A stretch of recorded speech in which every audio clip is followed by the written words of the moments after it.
പാലക്കാട് ജില്ലാ ആശുപത്രിയിലെ നഴ്സിന് മർദ്ദനമേറ്റ സംഭവത്തിൽ പ്രതികളെ അറസ്റ്റ് ചെയ്യാത്തതിൽ പ്രതിഷേധിച്ച് ഡോക്ടർമാരുൾപ്പെടെയുള്ള ജീവനക്കാർ ഇന്ന് ഒ.പി. ബഹിഷ്കരിക്കും. മുൻ MP കൃഷ്ണദാസ് ഉൾപ്പെടെയുള്ള പ്രതികളെ അറസ്റ്റ് ചെയ്യാത്തതിൽ പ്രതിഷേധിച്ചാണ് ജീവനക്കാരുടെ സമരം. ക്രൂരമർദ്ദനത്തിനിരയായ നഴ്സ് ഇപ്പോഴും ICUവിൽ ചികിത്സയിലാണ്.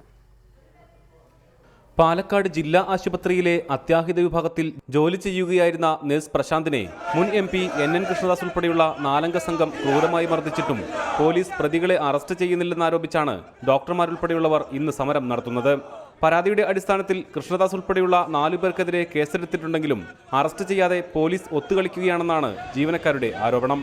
സൂചനാ സമരത്തിന്റെ ഭാഗമായി ഇന്ന് ഒ.പി. ബഹിഷ്കരിക്കുന്ന ജീവനക്കാർ നടപടി വൈകിയാൽ കൂടുതൽ ശക്തമായ സമരം നടത്തുമെന്ന് വ്യക്തമാക്കി. ഞങ്ങൾ അറിയാൻ കഴിഞ്ഞത് അവർ കോളേജ് അടച്ചിരിക്കുകയാണ്, അവരെ കണ്ടെത്താൻ കഴിഞ്ഞിട്ടില്ല എന്നൊക്കെയാണ് പറയുന്നത്. കാരണം നമുക്കറിയാം ഈ കാലഘട്ടത്തിൽ ഈ കോളേജ് അടച്ചിട്ട് കൊണ്ട് മാത്രം 2 വിദ്യാർത്ഥികളെ കിട്ടാതിരിക്കുകയോ അതല്ലെങ്കിൽ മറ്റ് നേതാക്കന്മാരെ കിട്ടാത്ത ഒരു സാഹചര്യം പറയുമ്പോൾ അത് പോലീസിൻ്റെ ഭാഗത്ത് നിന്ന് ഇത്തരം ഒരു നിസ്സാരവൽക്കരിച്ചുകൊണ്ടുള്ള ഒരു സമീപനമാണ് കാണുന്നത്.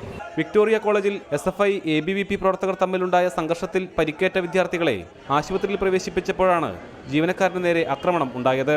പരിക്കേറ്റ വിദ്യാർത്ഥികൾക്കൊപ്പം വന്ന CPM പ്രവർത്തകരും SFI പ്രവർത്തകരും അത്യാഹിത വിഭാഗത്തിലേക്ക് തള്ളിക്കയറിയതാണ് പ്രശ്നത്തിന് കാരണമായത്. ഇവരോട് പുറത്തേക്ക് മാറാൻ പറഞ്ഞ നഴ്സ് പ്രശാന്തിനെ NN കൃഷ്ണദാസ് ഉൾപ്പെടെയുള്ളവർ മർദ്ദിച്ചുവെന്നാണ് ആരോപണം. ഗുരുതരമായി പരിക്കേറ്റ പ്രശാന്ത് 5 ദിവസമായി ICUവിലാണ്. റിപ്പോർട്ടർ, പാലക്കാട്.